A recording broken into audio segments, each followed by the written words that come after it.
Hello guys, मैं आपका भाई दोस्त educator of economics love Kaushik स्वागत करता हूं आपका सीए वाला में। और दोस्तों, इस ब्रह्मास्त्र सीरीज में जो कॉन्सेप्ट आपको कराए जा रहे हैं वो बिल्कुल सीधे एग्जाम ओरिएंटेड कॉन्सेप्ट है। यानी आज की क्लास में आपको मुश्किल लगने वाला चैप्टर जिसका नाम कॉस्ट है। कॉस्ट तो जानते हो ना, प्रोडक्शन एंड कॉस्ट वाला चैप्टर में। इस चैप्टर में भी पेपर में 2-3 क्वेश्चन आसानी से देखने को मिलते हैं। कौन से टॉपिक से? रिलेशनशिप विद डायग्राम होते हैं। देखो, ऐसा सा डायग्राम है, बहुत भसड़ मचा रखी है किताब के अंदर। बच्चा कंफ्यूज रहता है कि सर यहां से क्वेश्चन आएगा, पक्का आएगा, लेकिन हम कैसे याद रखें, हम कैसे इन क्वेश्चंस का जवाब देंगे। दोस्तों, मैं इस छोटी सी वीडियो के अंदर आपको कम से कम ये 2-3 क्वेश्चन का स्टफ बहुत आसानी से करा दूंगा। आपके लिए बहुत फ्रूटफुल रहने वाली चीज है। बस आपको कमेंट सेक्शन में ये बताना है कि अगली वीडियो आपको कौन से टॉपिक के ऊपर चाहिए। अब देखो, marginal cost, average total cost और एवरेज वेरिएबल कॉस्ट, ये 3 आइटम ऊपर है। एवरेज फिक्स कॉस्ट यहां पर है। ये 4 कर्व दिए हुए हैं आपको, ऐसे मिक्स करके आपको बहुत इजी पीजी तरीके से बताऊंगा। आपको बस एक बात ध्यान रखनी है कि इस पूरे चैप्टर में आप 7 आइटम्स पढ़ने वाले हो, ऐसे डायग्राम के। कौन कौन से? एक पढ़ोगे आप टोटल कॉस्ट, एक पढ़ोगे टोटल फिक्स्ड कॉस्ट, एक पढ़ोगे टोटल वेरिएबल कॉस्ट। 3 हो गए। फिर आप पढ़ोगे एवरेज कॉस्ट। दोस्तों, इस एवरेज कॉस्ट को ही हम एवरेज टोटल कॉस्ट बोलते हैं। जो ये था ना, ये एवरेज कॉस्ट ही है, ठीक है जी। फिर इसके बाद एवरेज फिक्स कॉस्ट और इसके बाद आप पढ़ेंगे average variable cost. 3 item T family के, यानी मतलब टी से स्टार्ट होने वाले, और 3 आइटम ए फैमिली के, यानी ए से स्टार्ट होने वाले। 6 हो गए। इसके बाद आप पढ़ते हैं मार्जिनल कॉस्ट। अब आपको याद रहने वाली जो चीज है वो मजेदार कैसे बनती है, आपको दोस्तों ये पता होना चाहिए। Average variable cost, average total cost और मार्जिनल कॉस्ट, ये 3 कर्व अगर आप बनाओगे तो ये तीनों कर्व यू शेप्ड होते हैं। जैसे इंग्लिश में यू लिखते हैं ना, वैसे वाले यू शेप्ड होते हैं। आप देखो, ये भी ऐसा, ये भी ऐसा, ये भी ऐसा, ऐसे होते हैं।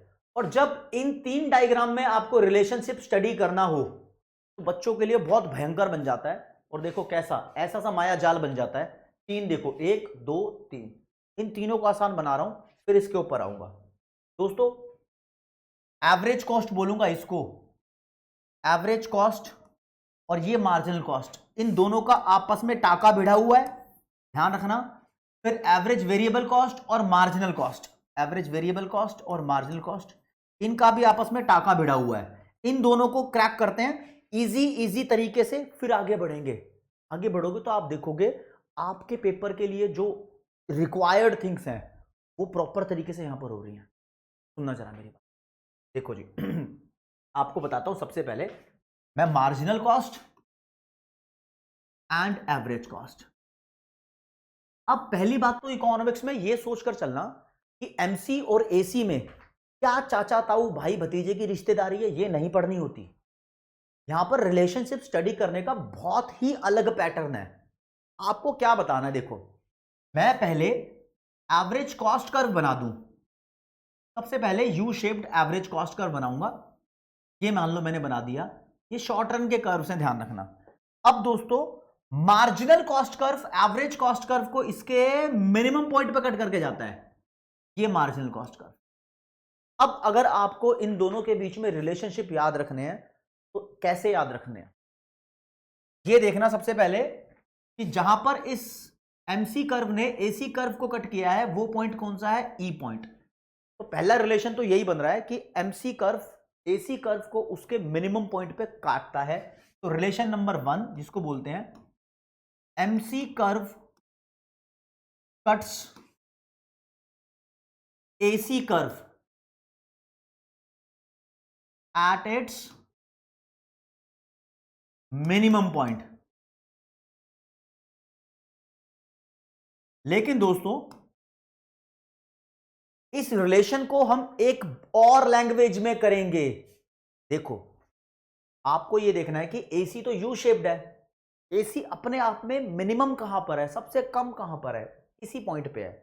तो ऐसा बोलते हैं जब MC और AC एक दूसरे को काटते हैं ना, जब भी दो कर्व एक दूसरे को काटेंगे, मैथ्स हो या इकोनॉमिक्स हो या कोई भी सब्जेक्ट हो, किसी भी सब्जेक्ट में जब दो कर्व एक दूसरे को काटेंगे तो काटने वाले पॉइंट पे उन दोनों कर्व की वैल्यू एक दूसरे के बराबर होती है। तो हम कह सकते हैं कि MC और AC जब एक दूसरे के बराबर है तब AC अपने आप में मिनिमम है। तो इस लाइन को हम ऐसे भी लिख सकते हैं, when MC is equal to AC, तब क्या होता है, देन AC इज मिनिमम। इतना ध्यान रखना बाबू। देखो जी, रिलेशनशिप याद करने का तरीका, आपको ना MC और AC की रिश्तेदारी भाई बहन वाली नहीं निकालनी, यहां देखना है कि AC कैसे कैसे डायरेक्शन में मूव करता है, बस ये देखना है। MC में जब कोई पर्टिकुलर सेट या कोई सिचुएशन होती है तो AC कहां कहां भागता है, ये देखना है। कैसे, मेरी बात सुनो जरा, AC का भागना देखो, पहले AC का भागना देखो, AC कैसे भाग रहा है भैया। E पॉइंट से पहले AC नीचे की तरफ भाग रहा है और E पॉइंट के बाद AC ऊपर की तरफ भाग रहा है। AC के दो टुकड़े कर दिए E पॉइंट ने। अब E से पहले MC की सिचुएशन देखो कैसी है। ये जो E पॉइंट है ना, इससे पहले जो पीले रंग का कर्व है वो नीचे है, मतलब MC नीचे है, और सफेद रंग का कर्व है वो ऊपर है। तो जो नीचे होता है MC उसकी वैल्यू कम है, और AC जो ऊपर है, पीले कर्व से तो ऊपर ही है ना, उसकी वैल्यू ज्यादा है। तो मैं ये कह सकता हूं कि जब MC AC से कम होता है तो AC की वैल्यू गिरती रहती है। तो आप ऐसा लिखोगे यहां पर, सेकंड रिलेशन हरे रंग से लिख देता हूं, कोई दिक्कत नहीं है। When MC is less than AC, जब MC कम है AC ज्यादा है मान लो, तो क्या होता है, AC फॉल्स, AC फॉल हो जाता है। दैट्स इट, कितना आसान बनाया है। और देखो जी मुद्दे की बात, E पॉइंट के बाद जब पीला रंग का कर्व ऊपर हो गया, सफेद नीचे आ गया, तो बोलेंगे MC जो कि पीला है ये ज्यादा है, AC छोटा है। तो यहां पर क्या हो रहा है, यहां पर आप देख पा रहे हो, इस पॉइंट के बाद ये सिचुएशन शुरू हुई ना, AC बढ़ने लग गया यार। तो आप साफ लिखो यहां पर, डरो मत किसी से।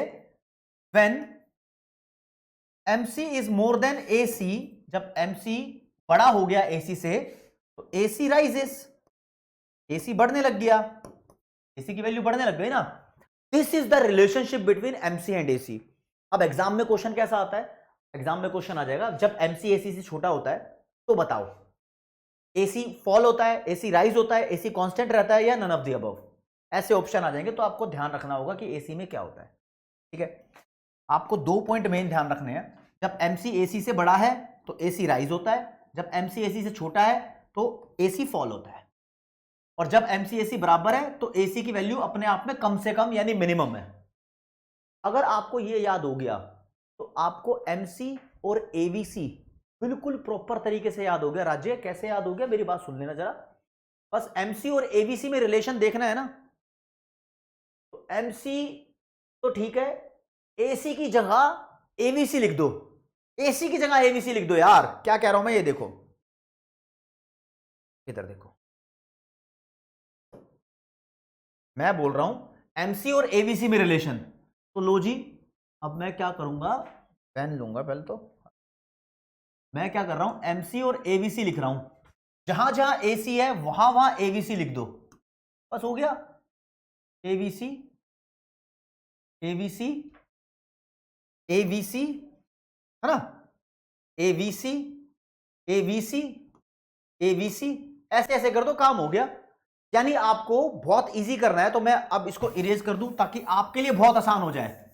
अच्छा, आपके लिए भी तो आसान करना है मुझे, मैंने तो बता दिया, जहां जहां AC है वहां वहां ABC कर दो। अब आप करके दिखाओ। लो जी, पहले मैं ABC कर्व बना दूं, बन गया। MC कर्व इसको मिनिमम पॉइंट पे कट कर देगा, तो देख लो जी, AC की जगह अब मैंने ABC लिख दिया। अब क्या बन रहा है मामला, E पॉइंट जहां पर ABC मिनिमम है वहां पर MC उसको कट कर रहा है। अब E पॉइंट से पहले देखो, येलो कलर का यूज करूंगा, ये जो MC कर्व है ये छोटा है, ABC बड़ा है, तो ऐसा बोलेंगे जब MC कम है ABC ज्यादा है तो क्या होता है एबीसी की वैल्यू पे, तो भैया एबीसी की वैल्यू टक टका टक टक फॉल हो रही है, फॉल हो रही है। चलो जी, इस पॉइंट के बाद आओ, येलो कलर का यूज करूंगा। जब ये एमसी कर्व ऊपर चला गया, एबीसी नीचे आ गया, तो MC is more than ABC है, तो क्या करूं, जब एमसी मोर देन एबीसी हो गया तो क्या हुआ, एबीसी पे हरे रंग से लिखूंगा, तो एबीसी बढ़ने लग गया। दो बातें हो गई, मतलब सेम चल रहा है, तो आप अगला भी सेम लिखो ना। जब एमसी और एबीसी एक दूसरे के बराबर हैं, इस पॉइंट को when MC is equal to ABC, तो क्या होता है, तो बाबू एबीसी अपने आप में मिनिमम है, कम से कम वैल्यू है।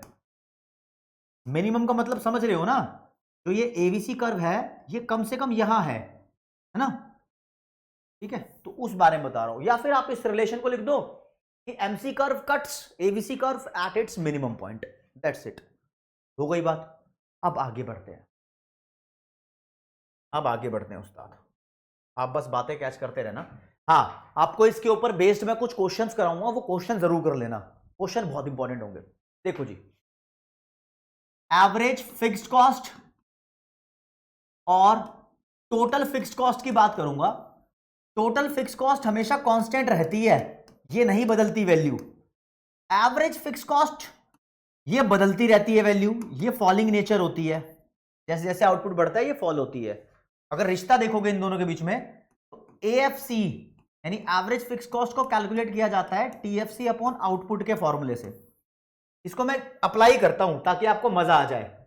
मान लो मैं किसी कॉमोडिटी का प्रोडक्शन बढ़ाने लगा हूं, आउटपुट यहां लिख रहा हूं, बढ़ा रहा हूं 1 2 3 4 5 बढ़ा रहा हूं, और मैंने अज्यूम कर लिया कि टोटल फिक्स कॉस्ट यहां पर कोई भी एक वैल्यू मान लो 40 है। तो दोस्तों जैसा कि कॉन्सेप्ट बोलता है टीएफसी कांस्टेंट रहेगी, तो टीएफसी को कांस्टेंट मान लो 40 40 40 40 40। अब आप प्यार से यहां पर एएफसी निकालो, एएफसी निकलेगा टीएफसी अपॉन आउटपुट, तो देख लो येलो कलर, टीएफसी ये रहा, आउटपुट ये रहा, 40 upon 1 40, 40 upon 2 40 upon 3 13.33, 40 upon 4 40 upon 5 8 हो गया। आप आउटपुट कितना भी इंक्रीज कर लो, यहां पर 10 करोड़ कर लो चाहे जितना मर्जी, ये हमेशा 40 ही रहेगा। आप फिर भी 40 को 10 करोड़ से भी डिवाइड करोगे ना तो भी आंसर जीरो नहीं आएगा, 0.0000 समथिंग कुछ ना कुछ आता रहेगा, नॉट जीरो, कभी भी जीरो नहीं आएगा, 0 पॉइंट समथिंग आ जाएगा, 001 आ जाएगा, मान लो कुछ भी आ जाएगा। यानी ये कह सकता हूं एएफसी की वैल्यू हमेशा गिरती रहती है लेकिन कभी वो जीरो नहीं होगी। तो इसलिए जो एएफसी कर्व होता है वो देखो उस्ताद, ये लो जी, एएफसी कर्व ऐसा होता है हमेशा गिरता रहेगा लेकिन कभी ये जीरो नहीं होगा। और डेप्थ में देखो एएफसी कर्व के बारे में क्या बोला जाता है, ये हमेशा गिरता रहेगा गिरता रहेगा गिरता रहेगा गिरता रहेगा गिरता रहेगा, एक्स एक्सिस के क्लोज पे क्लोज जाता रहेगा लेकिन एक्स एक्सिस को टच नहीं करेगा, क्योंकि टच कर दिया तो जीरो हो गया, समझे। तो एएफसी कभी जीरो नहीं होता क्योंकि ये टीएफसी से कैलकुलेट होता है और टीएफसी हमेशा कांस्टेंट होता है। और मैथ्स कहती है कि किसी भी कांस्टेंट वैल्यू को कितने भी बड़े नंबर से डिवाइड कर लो वो कभी जीरो नहीं हो सकता, 0 पॉइंट समथिंग आ जाएगा, जीरो नहीं हो सकता। अब यहां से आपको एक रिश्ता याद दिलाना चाहूंगा मैं, एवरेज कॉस्ट का फॉर्मूला या एवरेज टोटल कॉस्ट बोल दो, इसका फॉर्मूला होता है average fix cost plus average variable cost, ठीक है। नहीं याद तो इससे याद कर लो, ऐसा ही एक फॉर्मूला होता है, टोटल कॉस्ट होता है total fix cost plus total variable cost, ठीक है। तो इनके ही वेरिएंट मैंने नीचे लिखे हैं। चलो जी, ये फॉर्मूला होता है, यहां से सिर्फ और सिर्फ आप एक चीज को अलग कर लो, आप अलग कर लो एएफसी को, लिखो एक तरफ एएफसी और इधर लिखो एसी यानी एटीसी, एबीसी वहां जाकर माइनस का हो जाएगा, मैंने ऐसे लिखा। यानी दोस्तों इस फॉर्मूले से सिंपल ये वाला फॉर्मूला बनाया है, तो कोई डरने वाली बात है, कोई डरने वाली बात नहीं है। इसको मैं इंग्लिश लैंग्वेज में कन्वर्ट करता हूं तो लिखूंगा इसको एएफसी इज इक्वल टू को लिखा मैंने इज, एएफसी क्या है, एएफसी एटीसी और एबीसी के बीच का डिफरेंस है, AFC is difference between ATC and ABC, इन दोनों के बीच का जो भी अंतर है वो AFC है, इस फॉर्मूले से स्पष्ट होता है। और आपको पता है अगर मैं इसको डायग्राम से प्लॉट करूंगा तो क्या होगा, देखो जी क्या होगा। देखो जी मैंने लिख दिया यहां पर AFC is equal to ATC minus ABC। आपका टाइम वेस्ट नहीं करूंगा, बिल्कुल एग्जाम पे नजर गाड़े हुए हूं, एग्जाम वाले क्वेश्चन पे धुआं उठाएंगे, ठीक है, समझते रहना मेरी बात को। आपको पता है ये भी यू शेप कर्व है, ये भी यू शेप कर्व है, तो क्या दोनों एक जैसे हैं? ना बाबू ना ना ना, ना। AC और ABC दोनों में से बड़ा कौन है, बड़ा बाबू कौन है? देखो इन दोनों को जोड़कर AC आता है, तो सबसे बड़ा AC है, ठीक है। तो ध्यान रखना जब मैं AC और ABC दोनों कर्व को एक साथ बनाऊंगा तो क्या करामात होगी। सबसे पहले वो कर्व बनाऊंगा जो बड़ा है। सबसे पहले मैंने कर्व बनाया AC या ATC बोल लो, ठीक है जी। अब दोस्तों मैं कर्व बनाने की कोशिश कर रहा हूं ABC भी ऐसा ही बनेगा, लेकिन आप देखोगे, देखो मैं ऐसे बनाऊंगा, ये मैंने चालाकी करी है। पता क्या चालाकी करी है?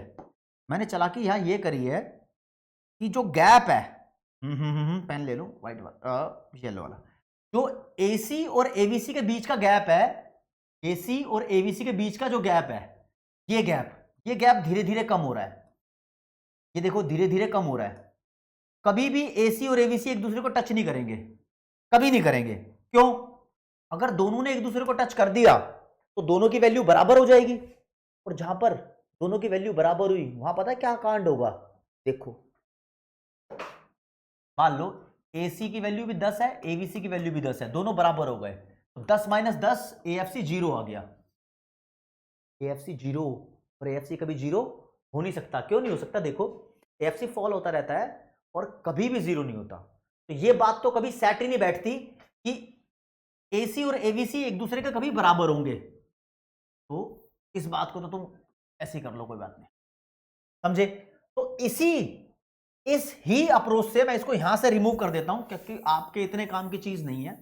आप देखो जरा जो काम की चीज है, ये लो जी, मैं दोबारा से प्लॉट कर दूंगा। पहले बनेगा AC कर्व, फिर बनेगा ABC कर्व, ठीक है जी। देख रहे हो ना ये गैप धीरे धीरे धीरे धीरे धीरे धीरे धीरे धीरे कम होता जा रहा है। बस इस बात का ख्याल रखना, तब तुम्हारा कर्व अच्छा माना जाएगा। इधर लिखेंगे ABC, इधर लिखेंगे AC। अब ये साबित भी हो गया कि AC बड़ी वैल्यू है, ऊपर है। अब तुमने कुछ देर पहले लव सर से ये सुना था कि चाहे वो AC कर्व हो, चाहे वो MC कर्व हो, AC MC दोनों में रिलेशन होता है, यानी MC कर्व AC कर्व को उसके मिनिमम पॉइंट पे काटेगा, ठीक है। दूसरा MC कर्व ABC कर्व को भी उसके मिनिमम पॉइंट पे काटेगा, दोनों को काटेगा ना। और तुमने बना दिए दो कर्व एक साथ, AC और ABC। तो दोस्तों MC इन दोनों को इनके मिनिमम पॉइंट पे काटता हुआ चला जाएगा। MC को घंटा कोई फर्क नहीं पड़ रहा। MC तो खतरनाक चीज है, खतरनाक आइटम है, ये तो पेलेगा ही। MC कर्व AC और ABC दोनों को इनके मिनिमम पॉइंट पे कट करता है। तो जो आप शुरू में डायग्राम देख रहे थे बुक के अंदर बना हुआ है, बहुत हैवी लेवल का ये बना हुआ, देखो ये ABC है, ये AC है।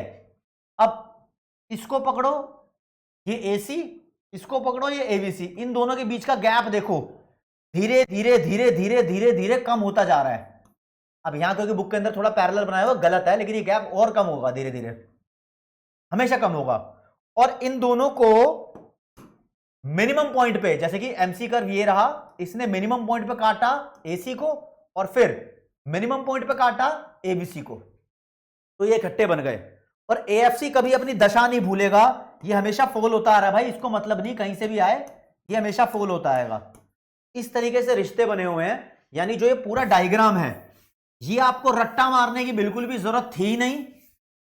जो एग्जाम में क्वेश्चन आएगा वो जो बेसिस होगा, वो बेसिस होगा MC और AC के रिलेशन का, इसको ध्यान रखना।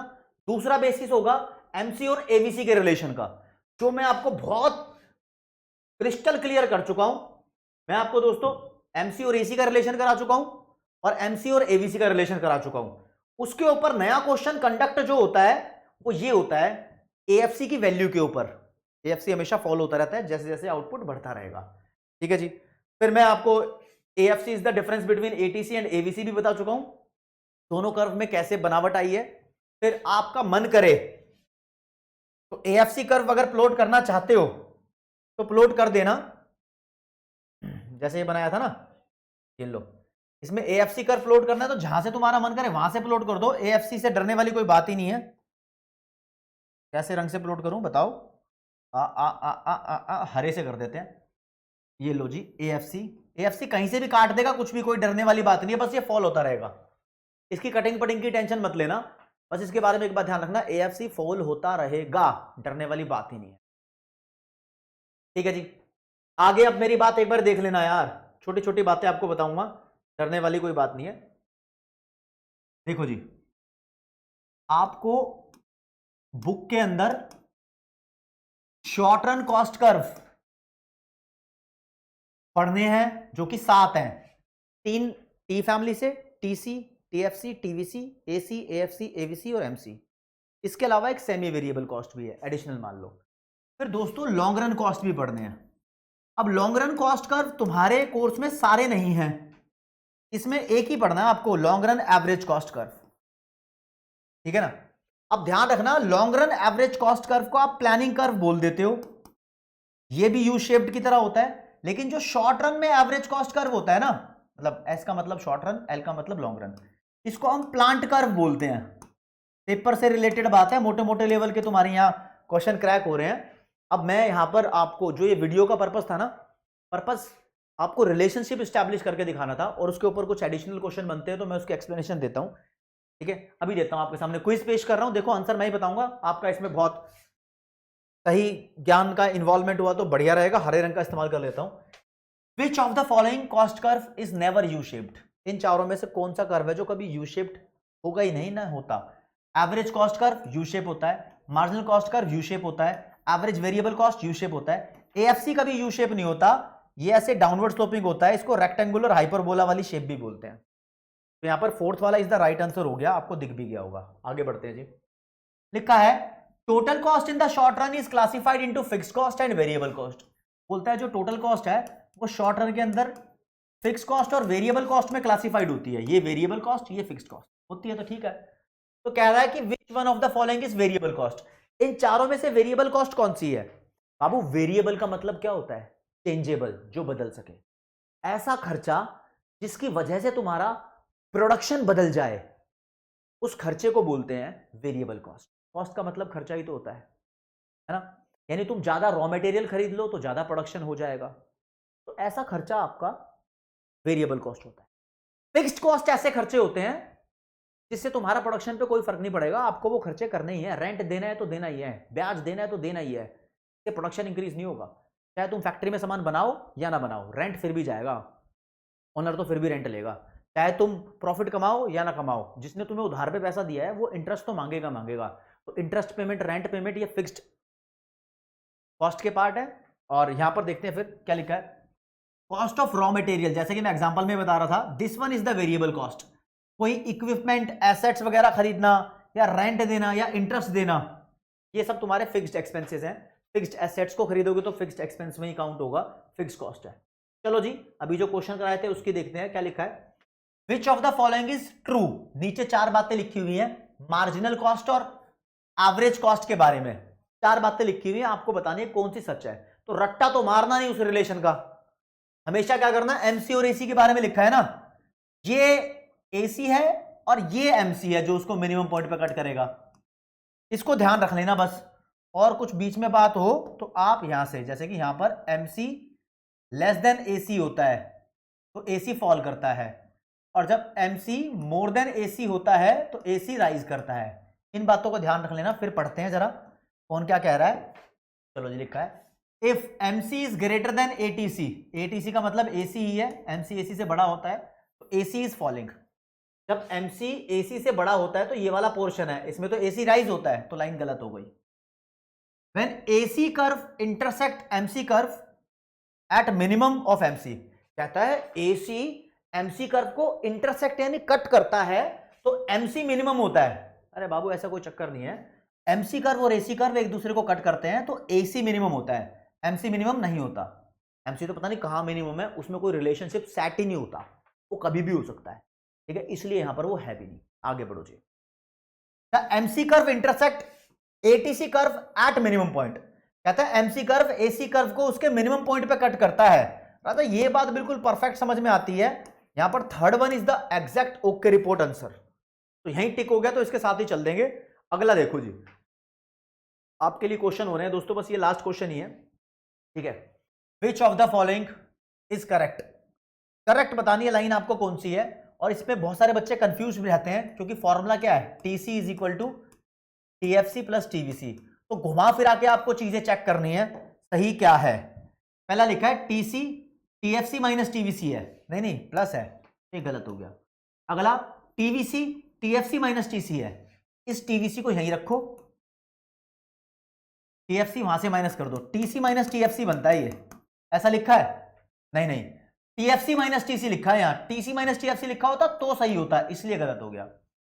फिर क्या है टीएफसी, तो टीएफसी को अकेला रख लो जी, टीएफसी को अकेला, क्या होता है ये टीसी माइनस टीवीसी, क्या ये लिखा है, जी हाँ यही लिखा है, तो this one is the right answer, यहां से ओके रिपोर्ट हो गया।